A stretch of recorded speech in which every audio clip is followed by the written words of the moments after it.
Women live longer than men. Is this true or false? Those who believe that this is a true statement, please raise your hand. Well, I think we have a very knowledgeable audience. You got the picture right. Women tend to live generally a few years longer than men. But before we celebrate, at least the women in the room, we need to ask ourselves, at what cost? Women spend more time than men in poor health, approximately 25% of their life. And this corresponds to 5 years characterized by illnesses, mainly chronic illnesses, such as immunological diseases, Alzheimer disease, depression, multiple sclerosis, menopause, chronic pain, and the list can go on. This results in many hospitalizations, over-reliance on drugs, and rising costs for the healthcare system. This health gap forces women to leave the workforce early. And this is a burden for their lives, for their family, their community, but also our economies, our GDP. The World Economic Forum reported early this year that investing in women's health might yield to a 1 trillion return of investment for our GDP by 2040. And this is approximately like the GDP of this country, our country, Switzerland. The work conducted by the Women's Brain Foundation together with McKinsey shows that 1/4 of this 1 trillion, approximately 250 billion, could arise from investing directly in brain and mental conditions that predominantly affect women, so women's brain health research. Thus, we can say that women's health is definitely a key driver of our well-being as women, but also of our economies. This also means that the female brain today, it is the most underserved organ of our entire body. Women's brain health is still constantly overlooked, frequently misdiagnosed and mistreated. Take migraines, for example. They are just dismissed as bad headaches. In fact, migraines attack are a complex neurological condition characterized by differences between men and women in terms of brain function and structure. 80% of the patients suffering with migraines are women. And we also know that migraine, it's highly influenced by the hormonal changes during our entire lifespan. Migraine attacks start during puberty. They worsen when menstruating, during pregnancy, and perimenopause. Have we taken into account these hormonal fluctuations when we do our clinical research and clinical development? The answer is no. Standard treatments for migraine today are shown to be 22% less effective in women, although women suffer of more pain and burden of the disease. Take the baby pill, birth control pill, that it's prescribed since decades to very young women and to adult women as contraceptive. What we know is that steroid hormones have an impact on our brain, on learning and memory above all. Have we considered, when we prescribe contraceptive or when we conduct research on baby pill, whether there is an impact on our brain health as women? The answer is no. Multiple sclerosis, a neuroimmunological condition, which is characterized by loss of motoric function and even cognition over time. Again, 80% of the patients are women. When a woman seeks for medical advice describing the symptoms, she's often told that this is due because she's stressed, she's having a problem with her relationship, or maybe she has problems with the inner ear due to a tinnitus, and this is why problem with balance.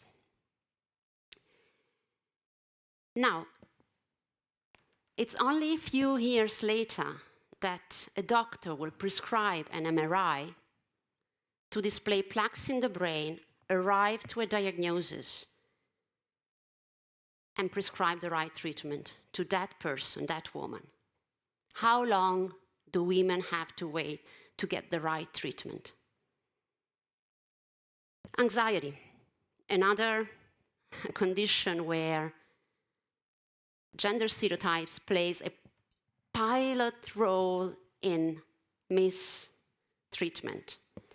Women are often considered more fearful than men, wrongly so, and this results in not recognizing often symptoms of anxiety. But this is costly. 71% of anxiety in women worldwide could be prevented or successfully treated when recognized. Postpartum depression. This is a condition which is often overshadowed and leads to misdiagnosed because of societal expectation about motherhood. Oxytocin production, happy brain effect, happy mother. What if this axis between oxytocin, hormones, and the brain doesn't work properly? This is a problem for the mother, but also for the child, for the neurodevelopment of that newborn, potentially impacting future generations to be. Now, the list could go on all night. I'm stopping here. What we need to ask is why. Why we have this female health gap? And the answer is because our healthcare systems were not designed with the women in mind, or better said, with the brain of women in mind. This is having a huge impact on our way forward. Nevertheless, the good news is that there are several organizations which are trying to fill in this gap. For instance, the Melinda Gates philanthropic endeavor, which is dedicating funds to support women's health research, or the National Institute of Health, which is implementing policies for sex and gender consideration when we do our research. The Swiss National Foundation, that it is allocating funds for gender medicine, though I learned that those funds, I learned this yesterday, were not enough to cover the huge demand of proposal that were arrived at the responsible authorities. And then the Women Brain Foundation, which is an organization that is generating evidences as why sex and gender characteristic matters in brain and mental conditions, specifically for women. A group of scientists, passionate communicators, patients that over time have produced more than 100 scientific peer-reviewed publications, books, educational events, 3 forums on women's brain and mental health, and we are organizing the 4th one to hopefully reach out to 20 million healthcare professionals all worldwide to educate them to the topic of sex and gender medicine for brain and mental diseases. Well, these are initiatives. Nevertheless, the challenge is still very big. The road is still very long ahead of us. For instance, speaking with a colleague of mine that it's producing cells for experiments, and they position those cells for research all over the world, she candidly admitted that it's almost impossible to find female cells line. Or genomic analysis, that it is excluding genes expressed on the X chromosome simply because the statistical analysis will be deemed too complex. So our body is complex, our brain is complex, our cells are complex or not even existing, our chromosomes and even the genes expressed on those. So how deep is this bias? We need to hold on together. We need to intensify collaboration across the private sector and the public sector, academia, patients' organizations.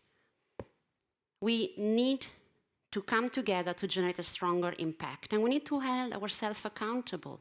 What if we start to have sex and gender-proof research or sex and gender-proof clinical development? Well, gender equality, health for all partnerships are part of the United Nations Development Goals that should be achieved by 2030. We have 5 years to go from now, and none of those have been accomplished yet. Investing in women's brain health, it's not only investing on the well-being of women, but it's also investing on the well-being of our societies. It's about adding life to years and not years to life. It's about having all of us changing the status quo. So this is my call to each of you to contribute in your own capacity to make a change, a revolution.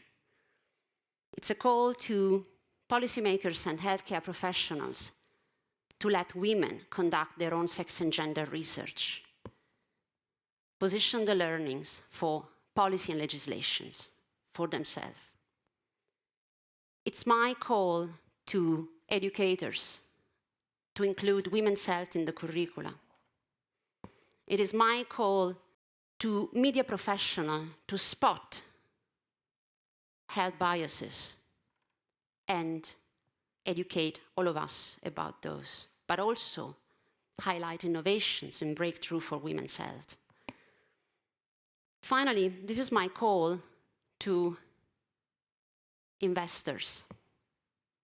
Please invest on the female brain capital. There is a common saying which states that women are from Venus and men are from Mars. Who of you agrees with this statement?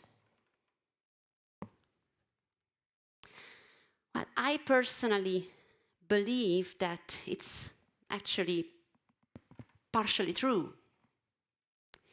We differ in the way we function, we differ in the way we behave, we differ in the way the society has expectation from us as men or women. Most importantly, we differ in the way we disease. This is why those who own the capital should not only invest in going on Mars, on planet Mars, but they should invest on this planet Venus on Earth, to fill in the gap, to guarantee health equity for all, and prioritize the female brain capital.